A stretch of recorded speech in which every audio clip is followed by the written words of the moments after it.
Yo, bro. Yeah, bro. Yo, bro. What's up, fellas? Another week, dude. Mm. You know, it's kind of miserable outside, but I'm in a good mood. Yeah, you feeling it? How come? I am feeling it. You know why I'm feeling it? Mm.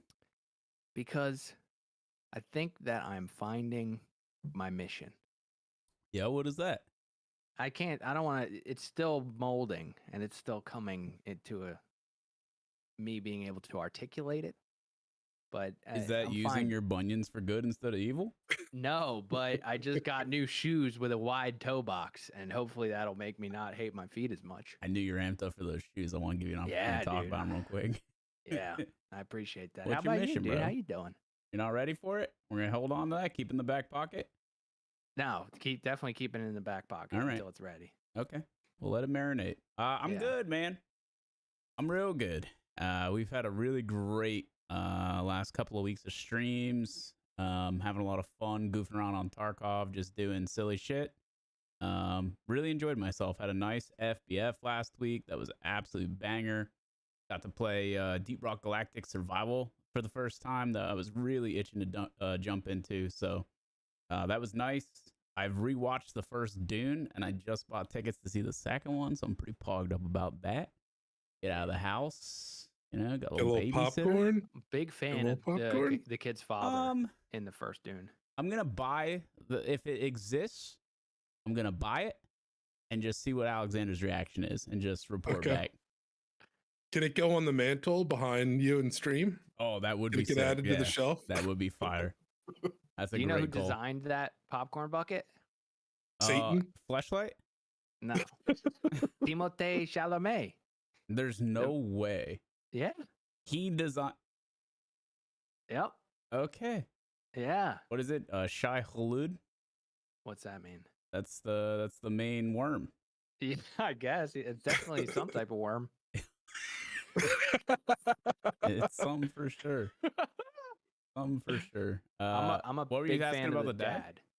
Yeah, I'm a big fan of the dad, the actor. Oh, Big he's fan. great, dude. The guy from Ex Machina. Yep. So good. He's also in something else that's really fire. What is it? Badass. Yeah. Badass. Good guy. Great actor. There was a community member in your stream when you were talking about Dune that said, I thought the movie was terrible because I didn't realize there was a sequel. Mm-hmm. We're like, you thought that's how it ended? First Dune, they were like, man, I was really disappointed with that ending. It literally had like part 1 in the title, did it not?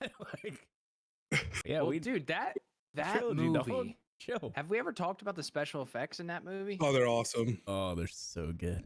Well, they're like, they are innovative. So they use sand screens instead of green screens for a lot of the stuff, like basically tan screens. Wait, because when you use green, Sand does that screens? not make sense for Dune? It does make sense for Dune. It does not make sense for the editors. Yeah, well, okay. Dude, they have to chroma key. Explain what you mean by sheets. sand screen. Literally tan screens instead of green, because when you use green screens or blue, it kind of reflects a little bit onto you. So they use tan screens. For that and reason, so the editors are like, wait, so you're telling me I have to key out the color that is the same color as everyone's skin tone here? Right. That's crazy. That is crazy. I wonder, man, I'm trying to think of how. Yeah. It's hard. wild. It seems dumb. I'm Yeah, sure it seems they used dumb. that program that Abe was trying to learn last week, DaVinci Resolve. Oh, you think that's what? Yeah. Yeah, dude. That didn't They go may well. have I'm had not. slightly I'm no Da higher Vinci. proficiency. Yeah, probably. All right. Oh man, but I'm excited for Dune 2 as well. So Hell yeah. We'll touch base on that Yeah. and maybe do a review next week. Yeah, just do your homework. All right. Those of you guys tuning in, those listening at home, do your homework, see Dune 2, and then check out next week. See our thoughts. Well, what do you say? You want to get into it? Let's crock straight into it. What do we got? What do we got first? Shut up, Hastily. Go ahead. Well, I mean, hot on the streets right now. There's some guys out there that play video games that are a little angry about something. That's what I like to hear. Run the clip.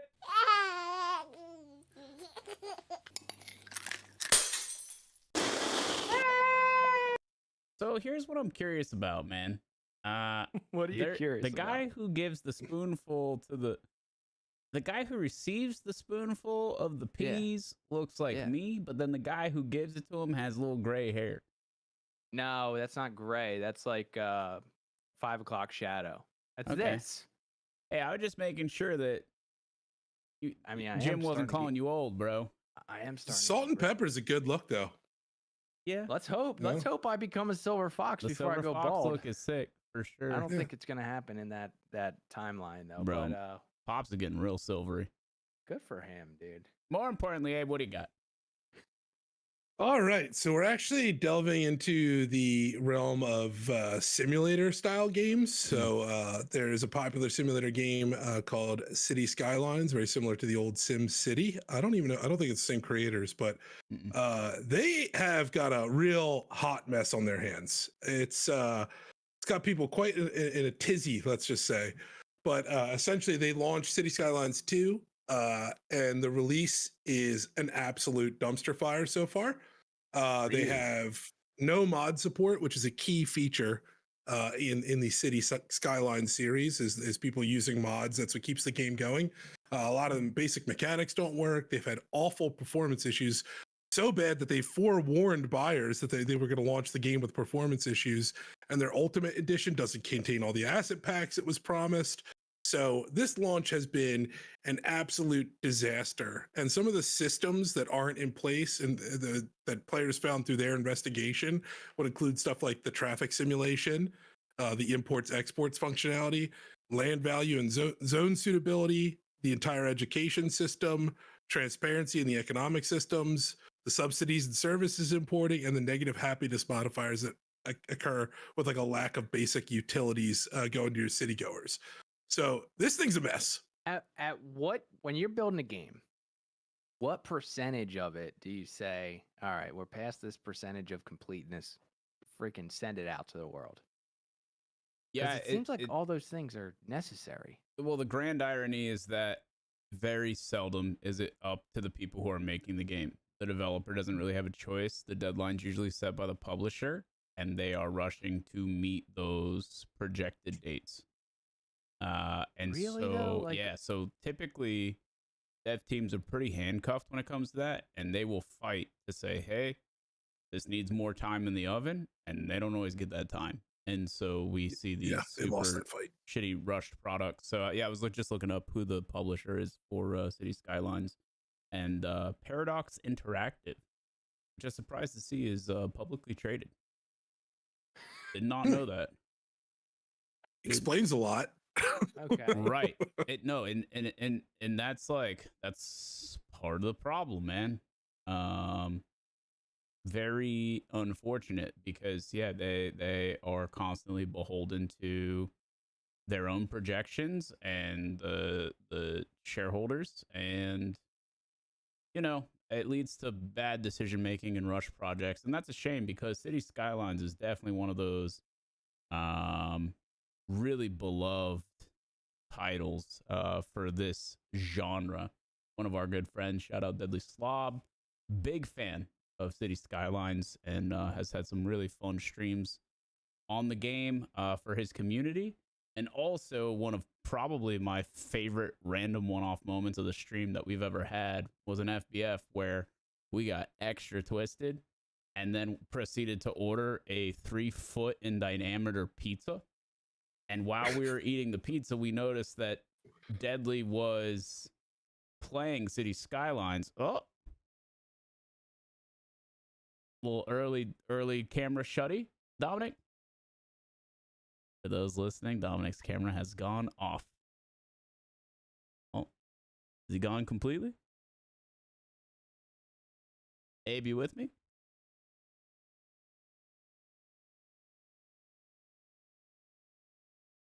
Test Hello? One. Hello. I'll be honest, bro. I thought your camera went out. I know you did. I definitely. Which is a valid thought. Valid first thought. It felt valid.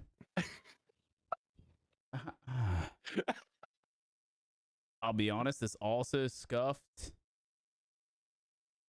the OBS. Yeah, the cams completely. Show your cam, and then we should go back in the same spot. You think? It'll be all right. Yeah, 100%. We're gonna find out, bro. We will. Trust me. Look at that, dude. Back in the same spot. As long as we do this. Stop moving things. And then we got to do some of this. This is the only way we're gonna get back there, Dom. For those listening, this is normal. It happens. Oh, look It at that. happens. We're figuring things out. Surely that's. And then we do this. Oh, we're in there, dude. Oh, never welcome happened. back. Some of us do this for a living. Not all of us. Wait, where's but some my of home? us. Do I got to move? No, you're great, dude. Home base. Am I great? You're great. All right. Thanks for bearing with us, guys. Technical difficulties. 3-foot diameter pizza. Yeah. And then while we're munching down on that, we tuned into we noticed that Deadly was playing City Skylines, but he wasn't live. He was just gaming in his evening. Okay. Putting in a little sesh. And to say he was there's always a fun colloquial term depending on where you're from, but where I'm from we call it bugged. He was extra bugged. And does that mean he's stoned? Yeah. And so Okay. we were enjoying the show. He put on like a little private stream for us. Oh. Yeah. He had drawn a gigantic penis on the screen, as one tends to do, for his traffic situation, right? Like the roads basically just made a big wiener and balls. And then there was like an awful like multi-car pileup. And he started dying laughing and talking about how they were dying on the dick. That's in your intro. And that has lived in the intro to our daily broadcast for quite some time now. An absolute People are instant dying classic. on the dick. Yep, can't beat it. So that's City It's a good game. Skylines for those that are familiar. That's unfortunate, man. Yeah. Hate to see that it's bad when they have to tell like people who are anticipatory of their release that, hey, this is not going to be great. Like it's really bad if they have to say something preemptively. Yeah. Are they just hoping now, that saves them from getting review bombed? No, I mean they're getting review bombed. They're getting destroyed. There's a lot of other problems that are going on too. So they with the mod support, their plan to introduce it now too is to not add them to the Steam Workshop, which is historically what a lot of these games do, and that's probably one of the better systems for installing mods in the game. They're actually creating a proprietary mod support like logistical platform, which people aren't very happy about. They gave their reasoning behind that to keep things cohesive, they said, between console and PC. I don't know anybody playing City Skylines on their console, but that's their reasoning behind it. Mm-hmm. And then their CEO just had a bunch of other garbage that they released, which this response came out like a week or so ago, which is why this is hot in the streets. But basically things like, we can't change the past, we wish things were better at the moment, we're working hard to fix all the issues, but the team's divided to conquer them, in more of a holistic approach, which means that's why it seems like there's not a lot of progress being made on all fronts. Is this the CEO of the publisher or the dev company? This is Colossal Order, the dev company. Yeah. Why can't these devs just be like, dude, they gave us a timeline. We know it's not done, but here it is, and we'll keep working on it. They won't get to keep working with that publisher. They probably have contracts that said that they can't, talk poorly they can't about blast them. Or so no disparaging remarks, and they would probably consider that disparaging, even though it's true. Yeah, it's unlucky, but that's kind of the world we live in, right? Depending on how you say it, like our publishers are very professional, and we have deadlines. So there you go. I mean, I don't know. You could frame it. Yeah. Somehow. I hear you. Know, but also there's another caveat to this too that really then even further sparked everybody getting pissed off. But they basically said that the patch cadence, because they've been trying to do weekly patches to fix all these issues, and that players have noticed that cadence has slowed down. And what they've basically said is because of how much work there is to do, and with all these patches that we're putting out, we can't sustain these weekly patches, and they already have a rough DLC schedule, which cracks me up because the game's not even done yet. They already have their DLC schedule, which further shines light on the problems that they have. But they're basically planning to do patches at the DLC releases to fix the content that was supposed to be in the game originally. Yep. Well, I mean, I'm not mad about that. You want to have to pay more to get a game that works? Is DLC mean they're charging for it? Downloadable content that they're going to charge you for as a separate package. Mean, is it inherently built in that DLCs cost money? Yeah. Oh, well then that's not right, guys. No. No. No, not ideal. That'd be great if they were just like, here's a big fat patch we've been working on, free DLC, bada bing, bada boom. But let's change the game, dude. Let's offer free DLCs. Yeah, I mean, people do it. It's just called games in development. Every patch is a free DLC, right? To an extent, if they add content. That's why DLC, titled that way, is a marketing term for pay us for this. But yeah, then that's what happens a lot of the time is like these DLC schedules are again built into their agreement with the publisher, and they got to stay on track, and it's a shame. And they're just gonna consistently be behind the 8 ball in providing value to the customer that's already paid for it, and that feels really bad. Isn't that a top-down game? Yeah. Oh, yeah. Come on, guys. How hard can it be? How hard could it be? You can literally download a free top-down asset from Unreal Engine. I hear you. And just make it. It's a complicated game with a lot of intertwined systems and a lot of smart tech that is proprietary to City Skylines. It's not. These aren't necessarily systems that are plug and play. So exports. Yeah, I mean, like that's the it's the key to city management is having features like that like give you real world types of issues that these cities might face that you're trying to solve through your layouts, your construction. It's huge. Mm-hmm. Yeah, you gotta have traffic. Can't die on the dick without traffic. You make a poppin' part of you make a poppin' part of town, like Deadly Slob makes the dick part of town. A lot of people go. Gotta figure out. Gotta build a 4-highway lane, dude. Well, in your case, 2-highway, but yeah.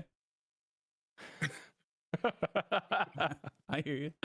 It's more of a side road. All right. Well, this is unfortunate for them. Is there any links that you wanted to click in, or are anything you want to show there's us some videos of people complaining about the problems, but honestly, they're like 20 minutes long each. That's how many problems there are. There's too many things to really weigh in on the frustration here. And for me, this is just an absolute perfect example of stuff that we talk about on here all the time with game development anymore, and where the problems lie and why so many bad games get put out there. Foreseeable, pre-solvable problems and headaches for a lot of people when it doesn't need to be the case. Just saying. Well, and the typical response, blaming player expectations versus it's our fault for buying our 100th shit game in a row. But they set the expectations. Yeah. Well, the first game was good. So now we know. It's verbal meme. It's the meme where the kid's putting the stick in his own tire spoke. And then he's like, customers, why did you do this? How could you do this to me? How could you do this to me? Well, let's hope they pull through for Deadly's sake. Yeah. What else we got? What's next, dude?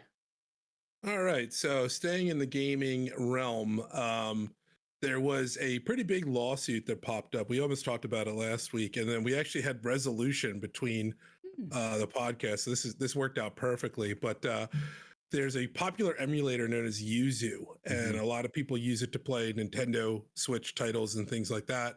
Nintendo is very notorious for really not allowing you to play their titles on anything other than their proprietary gaming systems like the Switch. So it makes it really hard for ports and for people that don't have Nintendo Switch to experience their games. And Nintendo sued Yuzu because Yuzu, being an emulator that allows you to do this, specifically, Nintendo felt like they lost a lot of control over the release of the most recent Zelda title. which is Tears of the Kingdom, Legends of Zelda Tears of the Kingdom. Mm. It leaked early on Yuzu. It had a bunch of clips that got put out there from the game. So there were spoilers and things that were released as a result of this. And this isn't the first time a major gaming company has sued an emulator. It actually happened in 1999 when Sony sued a company called Connect.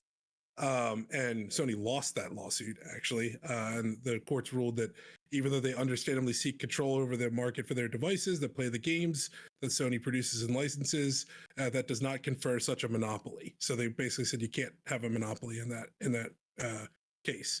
However, Nintendo added some stuff to their lawsuit in regards to the spoilers and the early release, and Yuzu, facing much greater damages, potentially settled for $2.4 million. Yeah, I mean, dude, you can't really get out if the game leaked on their freaking emulator. That's big. Yeah, I mean, a game like that leaks from the inside though first, right? Oh, 100%. And so, like, to an extent, you got to keep your house in order, right? If you're Nintendo. Yes. However, the biggest problem for me is, like, emulators are so important in the grand scheming of the history of gaming. Being able to have large catalogs accessible of games that otherwise would not be playable, where so many cartridges have just, like, gone to die. You know what I mean? It's literally the preservation of art at a certain point, right? And so emulators are excellent for this. However, a lot of people out there using it specifically to pirate the newest of the new as soon as humanly possible. And unfortunately, it's because of that emulators, existence is significantly threatened. Because that is so shit for somebody like Nintendo. Like, I can only imagine, these new Zelda games are quintessential cornerstone IP for Nintendo. And the first one was so successful, and it was the first time that they ever really did something so significantly different with the Zelda series. They have this huge open world, completely different type of game. Not my cup of tea, hashtag not my Zelda, but a lot of people liked it. And so, the sequel to that, I'm sure was a big deal. And I'm sure, they felt incredibly slighted at this occurring, and all these leaks coming out before, and not being able to reveal it themselves. Right. So I get them going for the throat here. I'm surprised it's only $2.4 million. That seems incredibly low to me.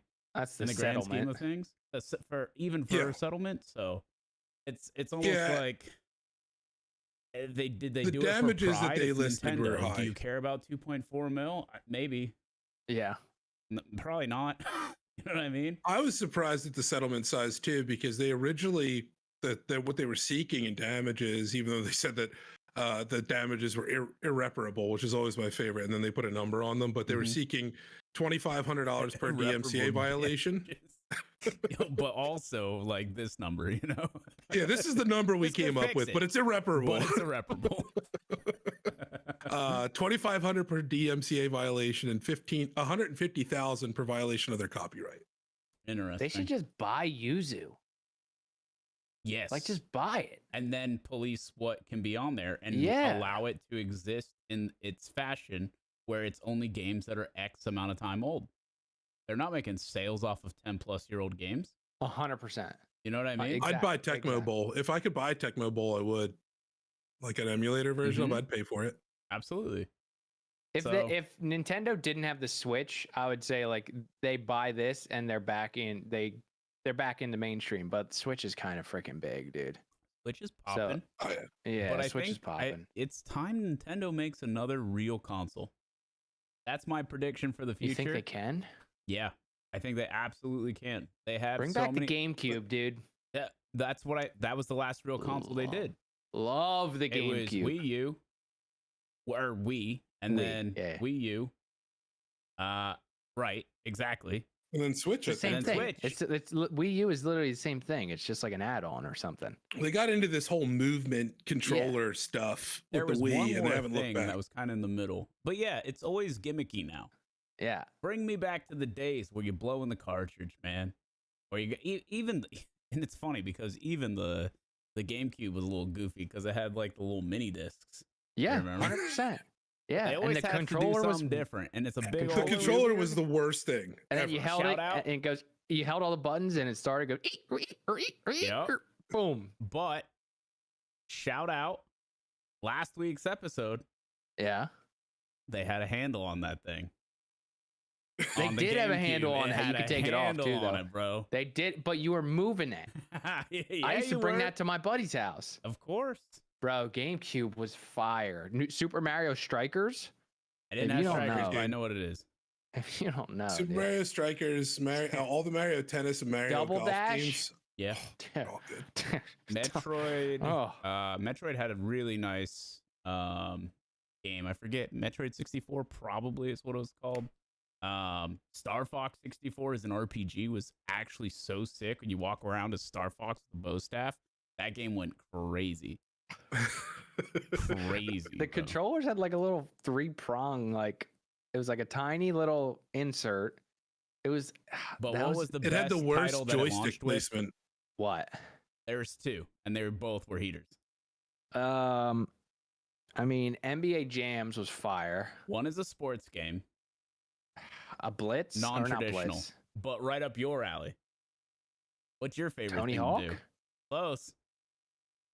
Project Waste? No, it's Tony Hawk still. SSX tricky, bro. Oh, dude, Oh. so fire, Yeah, buddy. so fire.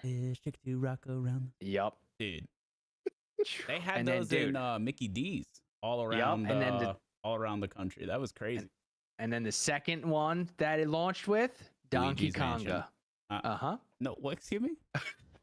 Well, you got the little bongo over there. You're going crazy. Yeah, dude. Or you just going ham bone in the back while Yeah, your bro, your it's the brother's best. playing Luigi. You're playing that, but not connected. Like Oh, all right. like the hot chick.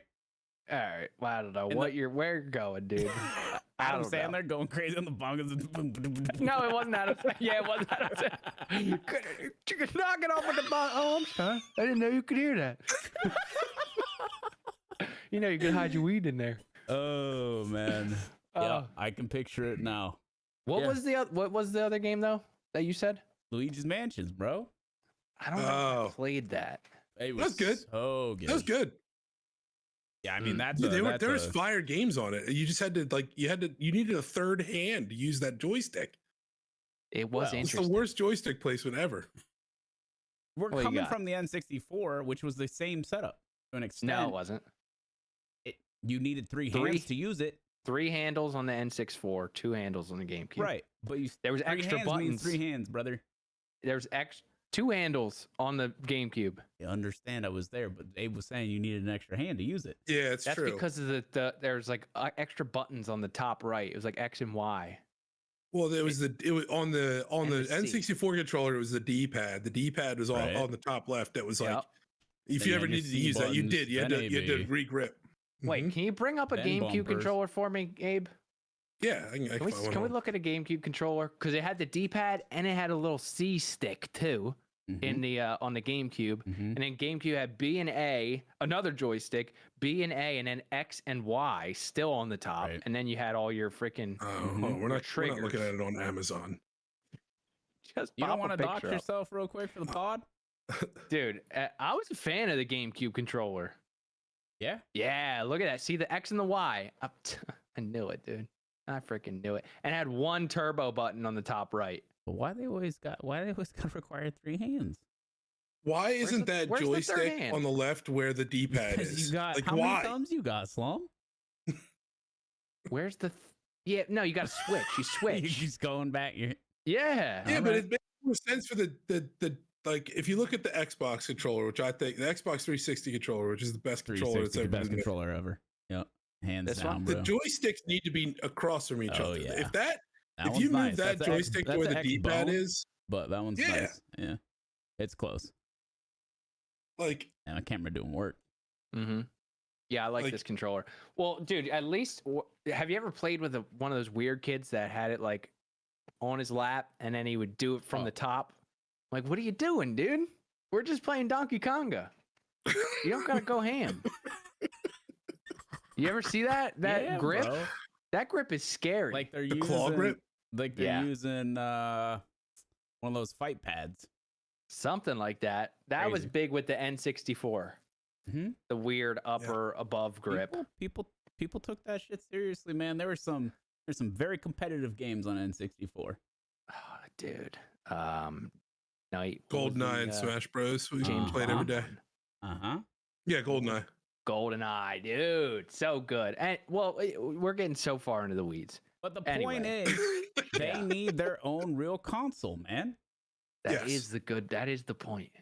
Look at how we just got very deep and very nostalgic about a lot of incredible titles that they could reboot with modern day graphics on a real console that people would pay a shit ton of money for. Yeah.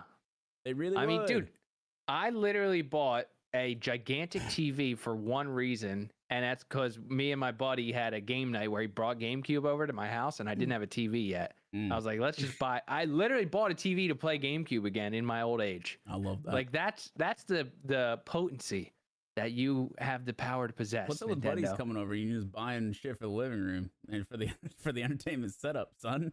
I mean, it forced me definitely to make a decision, but it's oh yeah, I got that sound bar now. What's up? Yeah. I think they should definitely make a console, and I think they should buy Yuzu. That's where I stand. I like the idea of them buying it and then being able to control it to an extent, like, and they become the hero that way, man. Yep. Mm-hmm. Maybe they really do. They're you don't like, gotta worry about play the game. and then people can sit in anticipation of like, oh, this game's about to hit 10 years. I'm about to be able to play this on Yuzu. Mm-hmm. Like that's a good feeling. And people who are PC gamers can become true fans of Nintendo products, and then they're gonna go buy their console. Yep. and I mean, you could monetize it slightly if you're not being greedy. Man. Of course. Yeah.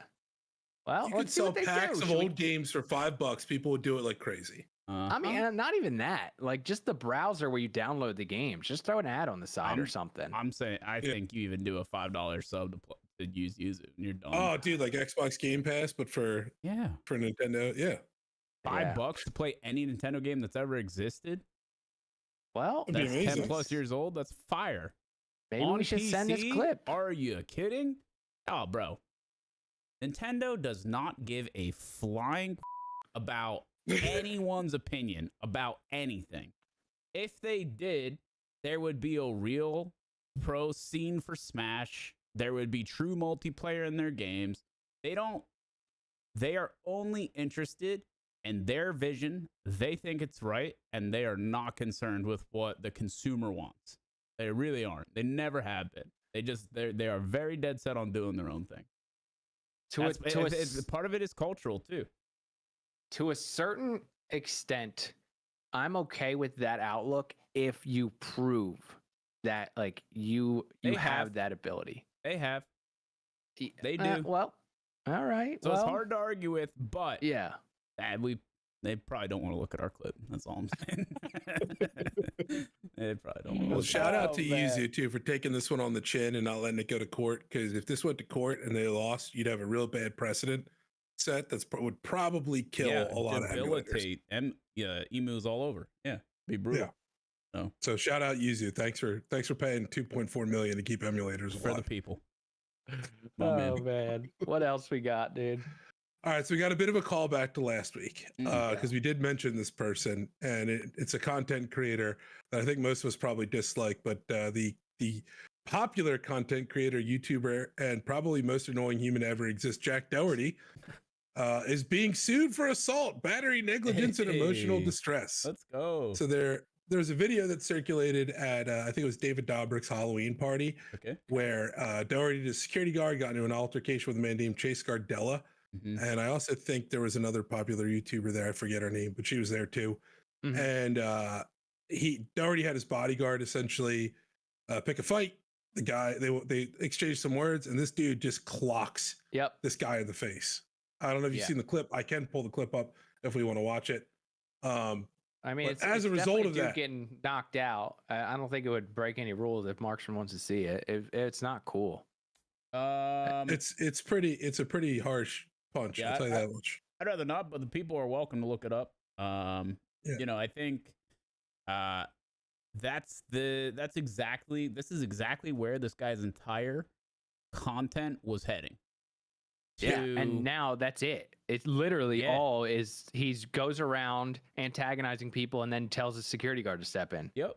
Mhm. It's So this was just a matter of time, and I hope that he loses his career over it, because him having any ounce of influence on other people creating this kind of content is only a bad thing. Like, there is no silver lining here. Mhm. So let me throw something else in. Do I have to prove and convince you guys that if you were to go to Jack Doherty's YouTube channel and his social media, that a lot of it is geared towards kids, very young kids? Like, would you believe me if I said that, or do Yeah, we I have to look it up? think it's like teens, like that audience, right? Like, Well, if you look at his shorts and the titles of his videos, you could see that it's even younger with a lot of the videos that he makes. Well, it's funny because, like, people his age know that people that are 5 or so years younger than him are looking at him like the guy. Sure. So that makes sense that he wants to cater to that audience specifically, which makes it even more insidious. Correct. And then you want to know what's even more weird? What's that? How if you go to most of his Instagram posts and his YouTube videos, almost every post and video, the top pinned comment from Jack Doherty is, "Check out my OnlyFans." Hey! So you're making videos for kids, Right. and then you're trying to sell them content so they can look at you being naked. So That's you're weird. trying to. I didn't know he did OnlyFans. That's real content. weird. That's very strange. That's real He weird. makes most of his money because he manages a group of I OnlyFans see. girls, Gotcha. and he also has his own personal account. Nice. Well, So I'm surprised that's allowed to happen. He looks like he's about 13 himself, so I feel like that would violate some laws about YouTube only cares for the like distribution. like as far as like the platform, they only care for their own.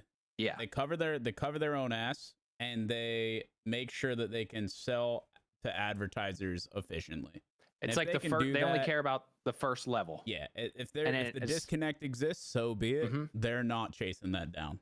Mm-hmm. Because obviously, like, that's a lot of work. That's a lot of man hours going into, because there's a lot of people employing this strategy. Yeah, I mean, how many layers you want to go? Right. Content creation is like the biggest funnel for that industry by a long shot, and has been for a long time now. So, you know, and even if someone's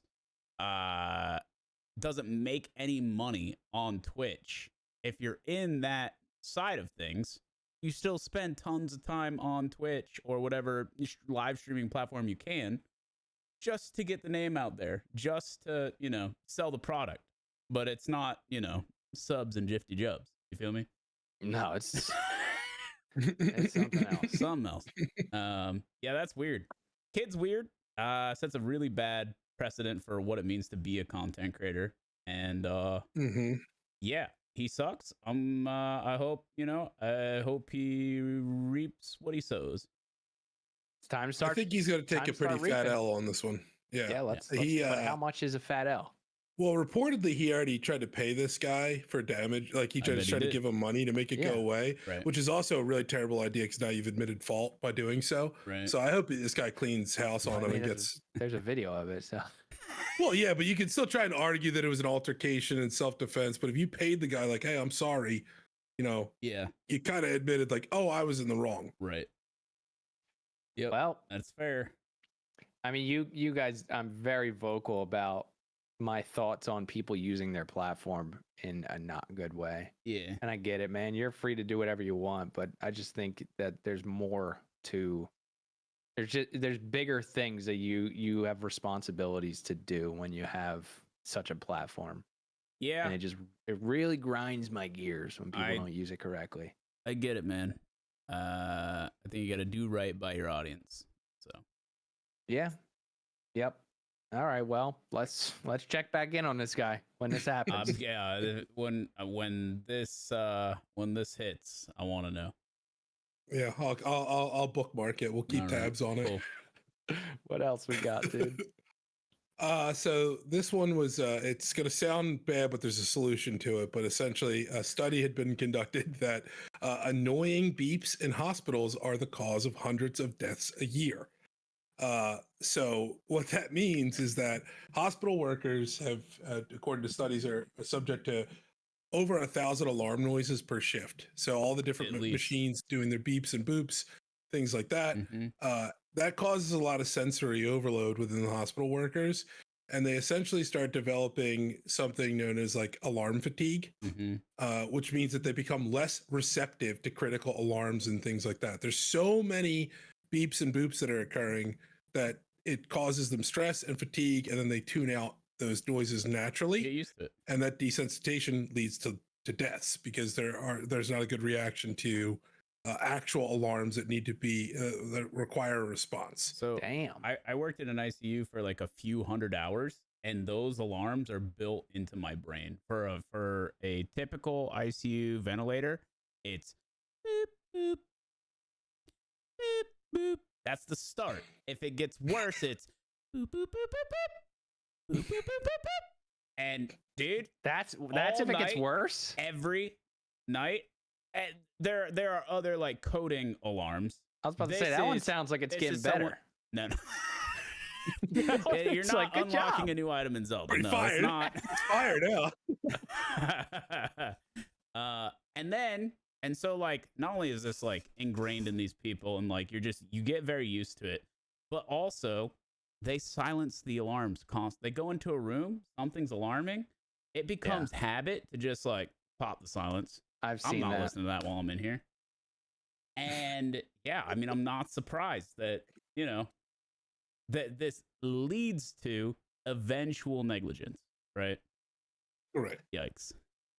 So what the researchers were doing though is they were investigating that if by substituting the timbre, and timbre in musical terms, I know you're a music creator in your past, Lummy, but for everybody else, basically the timbre it's known as the tone color or tone quality, and it's the perceived sound quality of a musical note, sound, or tone. So things like percussion have a different timbre than a horn and things like that, for example.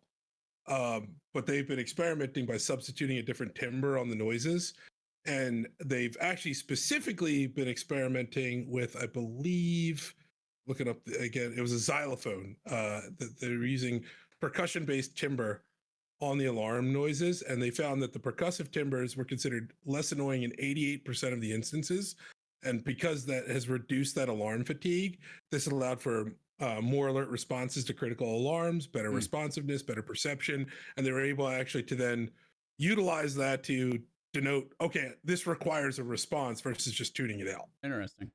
Yeah, and then how long until that happened? Until you get fatigued to that? I think that hasn't been studied yet. Time will tell. But I think a lot of these people, like people stay in healthcare a really long time, right? Like every healthcare physician is, at a certain age, you've been in it for 20 years for the same alarm for 20 years. I think it's difficult to compare, right, the two when one tone is just completely new. Right, regardless of how it sounds or what timbre it is. I would be curious to see in the study, like, how do they deem less annoying or less alarm fatigue? Right? Is there a quantitative approach to this, or is it strictly qualitative? Is it just like the feedback from the workers? You know what I mean? Yeah, I do know what you mean. Yeah, like, how long have they been doing this new stuff? And then like, what's the data they're collecting? Oh, it sounds much better. It's different. Yeah, this rocks, guys. I'm going to go save some lives. I mean, I'm sure that it's much deeper than that.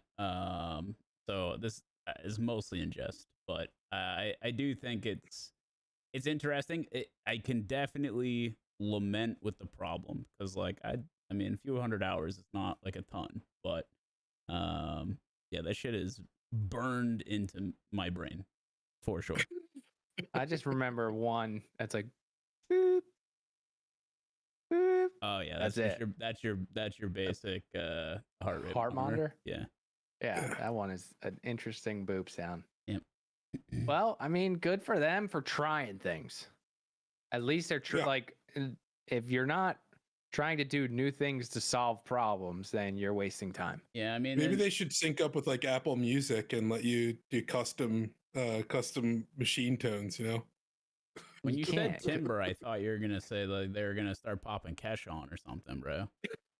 I'm going down. You know what's happening with the patient. You know what I mean? Like they're going down. It's cardiac arrest. Jeez. Everything has to be universal so that everyone knows what it is. You can't. That's true. Yeah, you have to train them to it. Yeah. Yeah. I hear you. So we'll see. We'll see if it gets better for them. I hope it does. All right. What else we got, dude? We got one more topic over here. We do, and this one has to do with a breakthrough in nuclear fusion. So it's pretty cool. It's really exciting if it works out. But Princeton scientists have developed and are utilizing an AI, and that AI has the ability to recognize plasma instabilities to the point where I think within 300 milliseconds before they happen, which enables them enough time to make modifications and to keep the plasma under control. So I'm going to try and put my nuclear fusion hat on for a second here. I apologize to any real scientists, but especially, I'm sorry, not especially, but I can't think of the word now. Basically, there we go. Plasmas are gases, and they're so hot that electrons are freed from their atomic nuclei. Mm-hmm. So when that happens, the electrons and the ions, they become really important to the process of nuclear fusion because scientists can then control them with electric and magnetic charges. That allows them to then be fused together. That's the process that's known as fusion. And when that happens, that releases energy, creating a clean energy source working kind of like our sun. Mm-hmm. So by enabling the scientists to be able to predict instabilities in the plasma and keep that under control, they're able to further this process and get it ready to be like grid ready. So that would mean that we could start to actually utilize this as a clean energy source. Well, I'm not too versed on fusion, but I hear that it is going to be much better, more efficient, and than our energy now. Mm-hmm. So if it's easier, if we can make it easier to do it and get people on board, then I'm down. But let's be real here. Anything new coming out in energy is being fought against significantly by people with a lot of money and power. Yeah, that is correct. Yeah. Yeah, which is exactly why like we haven't had this. People also like it doesn't help that we've had like situations in other countries, like Chernobyl specifically. Like when you have like a gigantic nuclear energy disaster, it's really easy for people to fund anti-nuclear movements. You know what I mean? Yeah, they have ammunition. No one wants like the nuclear facility to be built near their house, no matter how high tech and new tech it is, right? Even though like it's not even close to the same thing these days. I think that is why we. Otherwise, I think we would have already seen this. To be honest, like I think we would have actual cities running on this new this nuclear fusion technology for the sake of cheaper power and cleaner emissions, right? Way cleaner. Yeah. I mean, it's essentially requires no fossil fuels. It's a money W. It's it's big. It's a massive breakthrough. And on top of that, we're only talking about terrestrial uses, right? I don't know. Controlled nuclear fusion could also mean space travel, baby. Space travel. Yeah. Use this for a little rocket propellant, bada bing, bada boom. Before you know it, we're on Mars, Slum. Well, Elon's going to get us there. Millie rocking with the homies. What, the grays or the greens? The greens, bro. Yeah. I think the greens are the ones that probe you. So why do you think I'm chilling with them, dude? Relax. I know what I said. Chill. For science. It's for science. It's for science. We do a little science. They do a little science. Everyone's happy. Oh gosh. Oh my gosh. Oh, yeah, dude. I think I'm definitely excited about clean energy and space travel. I just watched Spaceman with Adam Sandler. I haven't seen it yet. What'd you think? I liked it. Yeah? Yeah, Trisha didn't, but I liked heard it. it's pretty silly. I don't think it's silly, dude. I think it just hits for me, I guess. Okay. Yeah, so I'll watch anything with Adam Sandler. You don't got to tell me. Yeah, me too. Bro. Me too. So nuclear, I mean, and isn't I'm not too versed on the subject, but the Chernobyl reactor didn't have like a emergency cutoff. And it was also a different form of nuclear power, if I remember correctly. Yeah, it is a different form of nuclear power. But on top of that, yeah, I mean, have you seen the HBO special? No, I have not. Oh, you would love that. Great show. Yeah, great show. Like cinematically, it is spectacular. It's on HBO. It's a mini series. It's like 9 or 10 episodes. Nice. Great acting, but it really does break down like how that disaster was so specifically human error, and also culturally the Russian way of just absolutely taking zero responsibility for anything, and it is nuts. It's a great watch. Do you still got the same HBO password? Probably. Slide in there. Yeah, I'll check it out. But if HBO is listening, I would never share my account. He's 100% making a joke. Yeah, don't worry, I got you, bro. It does beg the question, though, too, that by further implementing, AI into kind of the power grid here, right? Like, are we giving them the recipe to shut us down in the future? Are we giving them the ability to control our energy? Is this the start of the Matrix? Like, what are we doing here from that perspective by getting AI involved? That's been a criticism of this approach. Well, the AI, so it's going to be dependent on the AI for the sake of the predictive model, right? Mm-hmm. So no matter what, this method is, or this methodology specifically, is kind of handcuffed to it. So yeah, I understand the concern, surely. Yeah, I don't know, man. I'm cool with the tinfoil hatting until it impedes the progress. Mm-hmm. The tinfoil hatting. You know what I mean? What? No, I don't, because I don't know if there's much tinfoil hatting with AI, because it seems like it's all possible. Oh, I got the tinfoil hat on. Are you guys familiar with the term the singularity? Yes. Do you know what it means? I couldn't describe it, but I've heard it described many times. Yeah. So I would agree with that response. For those listening, singularity is when AI will be able to correct itself and basically update itself and patch note itself without human intervention. And at that point, it will exponentially just outgrow us, outlearn us, and all of that. So my question to you is, I always thought the singularity had to do with black holes. Is this a different singularity? It might be a different singularity. No, I think there's one singularity from a maybe Star Trek or one of those space shows. That's where the term came from. Me that it describes the center of a black hole, the point of infinite density and gravity within no object inside can ever escape. Well, right? I've Which heard has the to way do that with like an event horizon and all this other stuff. Maybe there's two singularities, or maybe it's if there's two singularities, is it still a singularity?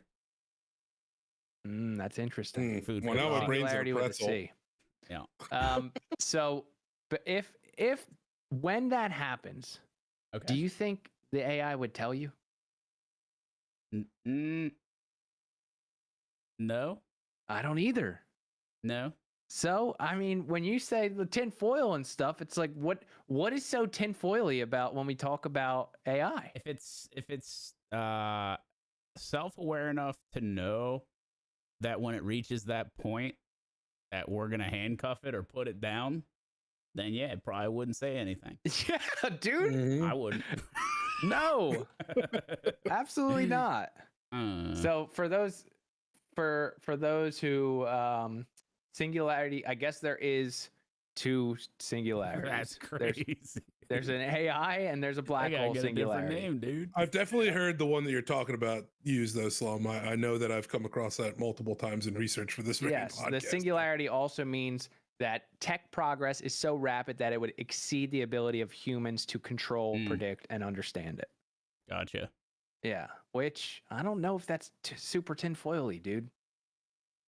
From the years that AI has been out, it has exponentially gotten stronger and more insane, exponentially. So I don't see that stopping. But I mean, who knows? Maybe I'm just a tinfoil hat guy. you are until you aren't. Right. That's the way she goes, man. I'm reading about this artificial superintelligence, right? The consequence of singularity, its potential benefit or harm to the human race has been intensely debated. Prominent tech and academics dispute the plausibility of technological singularity and the associated AI explosion, including, and then it lists a bunch of scholars, one of which is Paul Allen. And that really begs the question what his business card is looking like right now. What do you think? I have no clue who that is. Okay. But why would some people think that? Either way, here's our only hope. You ready? I'm ready, bro. We have to hope that not Obi-Wan.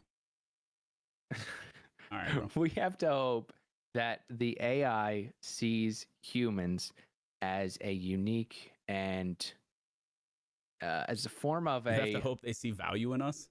Correct.